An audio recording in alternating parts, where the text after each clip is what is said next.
excited to be doing this and getting to know Michelle because everybody knows her online. She's got millions and millions of followers, but I actually don't know a lot of her backstory. I was reading about it before this fireside, and I was hoping that she could share a little bit of her origin story, because if you know me, you know coin stories. I love backstories, especially ones where people overcome obstacles, overcome struggle to find success, and they weren't just, handed it at birth. So, and that certainly was not the case for you. So, similar background in terms of an immigrant story, your parents, Vietnamese refugees. Tell us a little bit about your background.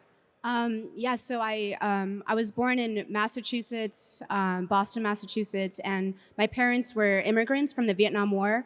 They were sponsored by a Lutheran church, and just growing up, I saw how broken my family was, because now that I'm older, I can look back and see that they were so traumatized from the war. My mom came here when she was 16, got pregnant at 19, and my father, he was traumatized too, and a way for him to cope with the trauma of war was through gambling. And so growing up at a young age, I almost knew like how powerful the money was, and how like money could actually really, it's a tool. It could either be a good thing because we could pay rent, we can have food, or it could be a horrible thing where my father, bless his heart, I love him and I take care of him and I forgive him.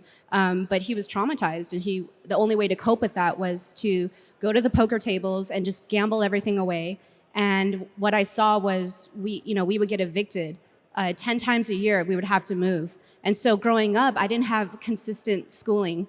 I would go to different schools and they would teach different things. And I think that really did, I didn't even know how to read at one point.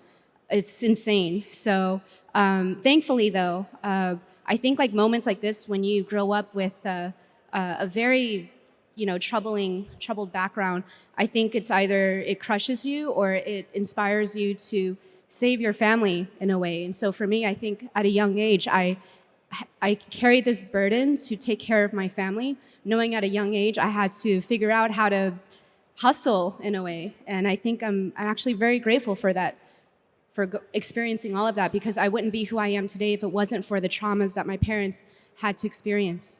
I can totally relate to that, because one of my dreams within Bitcoin is to help retire my family. And I'm not there yet. People assume just because you have followers or you're in the space that, oh, you must have a ton of Bitcoin, you're ready. That's not the case for everybody.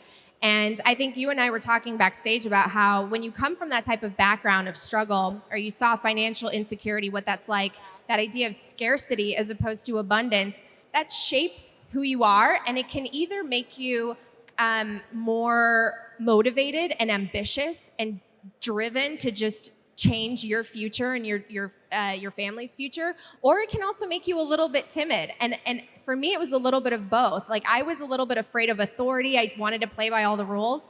And what's interesting about Michelle and I is we took two totally different paths. I went down the very traditional small, I got my degree, small market, middle market. This is what I was told to do. I'm the good soldier working my way up in mainstream news. And meanwhile, the internet was transforming the business model of media. And I didn't even pay attention. I was too scared of it almost. And you, meanwhile, you crushed it. You were like, YouTube, I'm going to get on that. I'm going to be one of the first people on it in this decentralized media world. And you built a career. So how did you do that? I mean, I always put myself in the shoes of the audience. Where am I going when I'm reading my news? Where am I going when I'm watching content? And I found myself going more to YouTube and less on TV and less in magazines. And what I loved about what YouTube offered, this was like in 2006, super early, Web 1 days, okay, maybe like Web 1.5.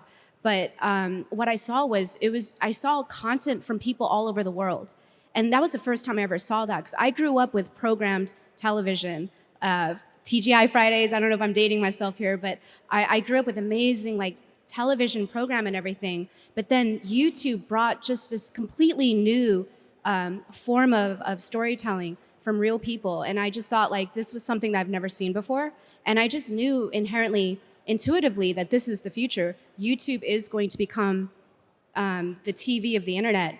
And of course, like understanding about decentralization of content, because I decided to open up my own channel. And I saw the power of like building my own community and owning that relationship on YouTube. And I think you saw the power of being early, right? You posted a video very early of, I think, you doing makeup, and it did probably a lot better than you expected. It kind of took off. And these types of authentic videos where you see real people all over the world, why do you think they resonate more so than even the traditional media? So while I was tinkering away and, mainstream news and the audience count was going lower and lower, no one was watching TV, all the eyeballs were going to where you were already at. I think it's also similar to TikTok. It just feels like real content. It feels like something your friend made.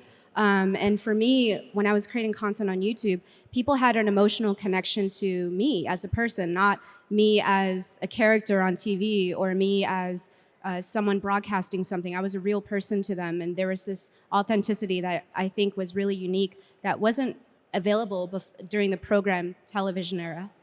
Well, it's funny because now I feel like I can be my true self, finding Bitcoin and going online. I'm now following your footsteps. Talk to us about the creator economy and how Bitcoin is going to help change that, transform that industry as well, and building on a decentralized protocol. 100%. We see that media, just most of mainstream media today, it's really owned by a handful, just like money. And so creators, essentially, they are part of this. In my opinion, all creators are Satoshis. They're unique, and they own their community. And where I see the two tying together, creator economy and Bitcoin, is on both sides. You have both sides. They want decentralization, right? And secondly, creators are also. It's incredible seeing what's happening in the economy. It's constantly growing. You see the power of like some of the top creators, like someone even like Joe Rogan. He's more powerful than CNN. Someone like Mr. Beast, he's raising $100 million on, I think, like a $1 billion valuation. And even for myself, my own story, I was the first woman on YouTube to reach 1 million subscribers with my makeup tutorials. And from there, I launched a tech company. It's like the beauty of Netflix, called Ipsy, and did very well. It was valued at $1 billion, raised hundreds of millions of dollars. I got a nice exit. And I just became more interested in, because I like projecting myself in the future. So I was looking like, what are some projects, what are some things I can look forward to that can optimize the creator economy? Because as wonderful as it is, most creators are still beholden to the algorithm that's centralized, like YouTube, like TikTok, like Twitter. I know a few creators who they said the wrong thing and they got shadow banned. Even though they would talk to their YouTube or Instagram manager, they say, oh, shadow banning is not real. We see it. Like, we see the numbers drop. They have 11 million followers and they're only getting like 10,000 likes and comments. It just doesn't make any sense. The numbers don't add up. And so what we're seeing now is there's a lot of struggles with creators today who have lots of followers, but they don't truly own the relationship with their community. And me, someone who's been an OG in YouTube and also an OG in Bitcoin, I've been kind of like spreading the gospel of Satoshi, like ushering in a lot of my creator friends, like, hey, like if you are investing, you should allocate just like 1% of your savings into Bitcoin. Like, here, read this book, Bitcoin Standard, watch some of these videos, listen to Michael Saylor. There's an amazing community, very smart people. If you care about what you're doing, if you want to protect your purchasing power, look into this. And so thankfully, like the past few years, I've been able to orange pill a lot of my creator friends. And I hope right now, with the current market that we're at, which is pretty awful, but like this is a great time to buy. Like, I'm telling my girlfriends, this is Black Friday right now for Bitcoin. Like, it's super cheap. Like, this is a great time to, just allocate whatever you can, whatever you're not scared to lose, allocate that and learn about it. Because I'm a huge believer, if you truly want to learn about what Bitcoin is, you have to have skin in the game. You have to own it to really understand why it's so important. So despite what's happening on the market and despite just all the FUD and everything, I'm very optimistic. I always follow my intuition. I'm a big believer in intuition led and then data follows. Because no one told me to go on YouTube. No one told me to make a blog and to spend 2 years doing it for free, but I knew that this was the future. And so same thing again with what I'm seeing in Bitcoin, like this is the future, and this is probably one of the most important inventions since the internet. So I'm super I don't know. I'm just really excited about building the future on top of this technology. Well, just to take a few steps back, for those unfamiliar with your orange pill journey, how did you find Bitcoin? And maybe how did your background of financial struggle lead you to a place where you understood the value of sound money and putting your hard-earned money from your entrepreneurship to a place that's not going to be inflated or devalued?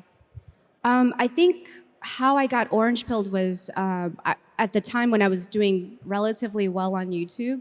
And just to give you like a spectrum, when I first started, when YouTube enabled you to even monetize from your videos, I was making 5-10 cents a day, like nothing. But I knew that if I made really good engaging content and if I post it consistently, I'll grow. I know that CPM will grow too. And there was a point where I was able to make like $20 a day, $50 a day, $500 a day. And that was life-changing money for me at the time when I was not making anything. And then from there, I got brand deals, and those were bringing in like $20,000, $50,000 a month, just brand deals alone. And I was telling Natalie backstage, like some of these creators are making $300,000 a month with their content. And this is why I like to share to people the creator economy is so important to look into and to invest in and to maybe diversify in, because it's only going to continue to grow. And so going back to how I orange pilled myself, as I was like doing financially really well, I was like, what do I do with all this money? My financial manager is like, oh, like stock market and stuff like that. But I've always been a radical free thinker. It's like, okay, I'll do the stock market, I'll get Amazon, whatever. But I want to see other things. And I have like amazing people. I have someone really close to me who is, he's always like studying about like global politics and monetary system. And then he was exposed to Bitcoin. And when he shared to me the Bitcoin protocol, I was like, wow, this is so beautiful. Like I read the white paper. It's so rare to come across something so well written with no ego. And that's when I knew like this is a mark of something that's so brilliant. And I was just curious. I'm like, I'll buy a bag of it, and kind of just forgot about it. And then from there, I just learned more about it. But then, like, when Bitcoin hit the all-time high in 2017, I think, right? Everyone was like messaging me, like, Michelle, did you see Bitcoin and everything? It's like, holy shit, this is crazy. This is okay. I get it. Now I need to be more serious about this. And so ever since then, because today I'm not what I was before as a YouTuber. Today I'm an investor. I also advise for a lot of tech companies. I also know a lot of people in the crypto space. We call them shitcoiners, but the thing is, like, they're still people. They're still people who are new. They're not truly red-pilled yet, and I'm kind of standing on the sidelines, just open arms, ready for them to like come in. And so, I'm actually learning a lot from that side too, the crypto alt space. And I think something that the Bitcoin community could be inspired by is how good the people in the altcoin industry, how they're so good at marketing. They're so good at marketing a project. They're so good at narratives. And I'm like, Bitcoiners, we should really learn from what they did so well.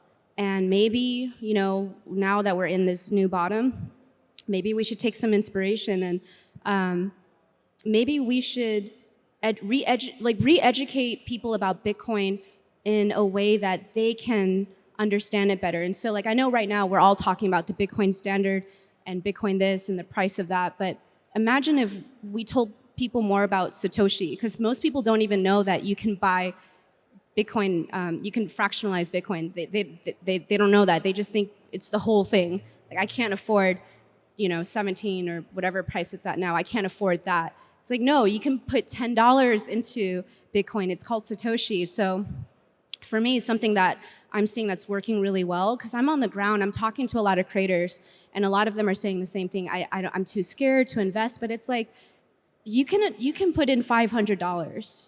I see how much you spend on like Uber Eats and stuff. I know you can put aside $500. And they're like, what? Like, I didn't know that's possible. And that's when I realized, wait, like, there's still so much misinformation in this space. And I think there's a huge opportunity to re-educate a lot of people who are misinformed.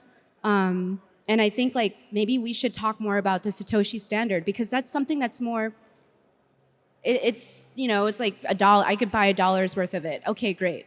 That's not as scary as like, you know, buying a full Bitcoin. So That's so true. A lot of people don't realize you can buy fractions, and we should move more to that SAT standard, because it's exciting when you toggle on Swan.com. You see your Satoshi portfolio, which looks so much nicer than maybe your Bitcoin portfolio. yeah, the number looks so big. It's so impressive.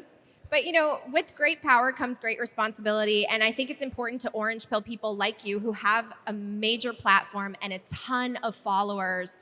So does that put pressure on you? Do you constantly think about ways to reach the largest amount of people within your community and almost use your following as a form of currency? Your following is kind of a currency in some places now. Following is currency. Attention is currency too. Like getting some, like attention is currency. This is why so many brands are spending so much money on ads to get 5 seconds of your attention. And this is why for me, like creators, they bring so much value because they're earning this attention without having to spend money and market themselves, because they are already a storyteller. They already have a built-in community. So me as a creator, and I know a lot of creators, they do look up to me because I've been doing it for so long, and I've had a really great, meaningful career. Not to like pat myself, but I am gonna pat myself because I did really well in this space too, because I was able to diversify, because I knew that the YouTube gravy train, it doesn't last forever. Like it's so hard to stay famous forever. It's so hard to stay relevant forever unless you reinvent yourself a lot. And that's not me. That's not my personality. I'm really chill. I want to be able to like create art, teach, and share. And so for me, like I want to have good savings. And this is something that I'm seeing from a lot of creators who are starting to get burnt out. They're making millions a year, but like after year 3, year 4, they're getting tired because it's literally a 24-hour job. And a lot of them are not as exposed to Bitcoin. I am getting a lot of them now exposed to it. And some of them did, you know, they had to learn the hard lesson. Some of them got stuff on FTX, you know, like, and they're freaking out. And this morning I received so many DMs from creators asking me, Michelle, like, can you recommend me a hardware wallet? Like, it's just insane how so early we are and how there's so much opportunity to re-educate people and to build trust again within this community. But I know I'm like rambling. Yes. Did you orange pill your Vietnamese mom? I did. I asked because it took a while for me to get my Eastern European communist-born, you know, mom. She was into gold, but now she's into Bitcoin. I had her read the Bitcoin standard. Yeah, you almost Polish, have to say it is gold in a way. Bitcoin is digital gold. Where I want to start to wrap up is just this idea of it's clear that you are so passionate about what you're doing. And the internet, again, presents us with this decentralized opportunity to create our own brands, to get out there with this message of Bitcoin and create whatever it is that you want to create. I mean, you did it yourself, not expecting what it was going to turn into. When I started my podcast, it was a hobby. I was a full-time news reporter. I wasn't able to do stories about Bitcoin. My bosses thought I was, you know, hawking some investment product that was going to lose our boomer audience money. And so I was like, you know what? I'll just do a little 12 episode series on my show, of this podcast that I have about Bitcoin. And oh my gosh, I'm now on stage with you talking about Bitcoin. I mean, it's just wild. And what you've you can probably create. helped so many people make money too, if they listen to you early, honestly. Not in the last year, but no, you guys, I bought expensive Bitcoin with all of you. So, but where I was going with that is just how can people inform their communities using the internet and using what's being created on Bitcoin in the future eventually when we go to maybe Web 5, not Web 3, but what Jack Dorsey was saying, Web 5, and things being actually built on top of Bitcoin? It really starts with being a storyteller. I think something that has been proven throughout time and history is the power of a story. And so a lot of creators I know who have done really well in this space are just naturally good at telling stories. They're good at making information entertaining. They're good at also being themselves. I think it takes time to really hone in on who your persona is, your online persona, whether you're more of a Twitter creator or a TikTok creator or a streamer. I believe everyone inherently is a creator. I'm a huge believer in that. And that doesn't necessarily mean you are an influencer and you're just taking really nice pictures in Italy. That's not a creator. A creator, like some of the best creators I'm seeing are anonymous, but they're making amazing art on YouTube. They're making wonderful content that I'm subscribing to. I'm also paying Patreon to. There's so much opportunity in this space to grow, just like what I see with Bitcoin. And so it's only a matter of time, is what I tell people. It's only a matter of time until more and more people realize that it's just better to get paid in Bitcoin. That's just a better form of money. And I have this inside joke because I have a lot of friends who are OnlyFans. A lot of girlfriends I have are some of the top OnlyFans creators, and they're making like $3 million a month. It's insane how much money they're making. And so I'm always trying to tell them, I'm trying to orange pill them, and it's looking mighty tasty right now where Bitcoin is at for them. But a lot of these creators who are like OnlyFans creators, I kind of lost my train of thought because I could go so. I feel like this might be another conversation. No, I totally. It's really interesting though, because I think a lot of people are also trying to go down these paths because, again, our money is being devalued. It's so hard to earn enough, especially for a family. I remember. Right? Sorry, the inside joke. So the inside joke is that I was telling them the moment all of you only accept Bitcoin is when Bitcoin's going to be at $100,000. So that's the inside joke. I'm like, please just accept it. But yeah, like it's. I think again, like just to echo off of like we were talking backstage even about your podcast and how like just the power of being a good storyteller, having good alpha and finding good information before anyone else does, and sharing that and building your community. Interesting data that I got from a friend of mine who runs some of the top live streaming e-commerce platform. You only need 200 concurrent viewers on your live to make $1 million if you know how to optimize everything correctly. So I need some coaching lessons. No. I know, but I think it really is inspiring that there is an audience around the world. You don't know who you're going to impact, and there are so many different ways to help the community that you feel passionate about. Maybe you're an artist. Maybe you're someone who wants to help minorities get on board. Maybe you're someone who wants to help boomers get on board, children, whatever it is. There are so many paths, and it's truly capitalism at work, right? You take risk, you're rewarded, and sometimes you also fail, but that's the way the system should work, right? Our current system that bails you out with the Federal Reserve on manipulated money, that's not what's going to bring prosperity and abundance to everyone. So, any closing remarks? Nope. I'm good. Thank you so much. Everyone give it up for Michelle. Thank you.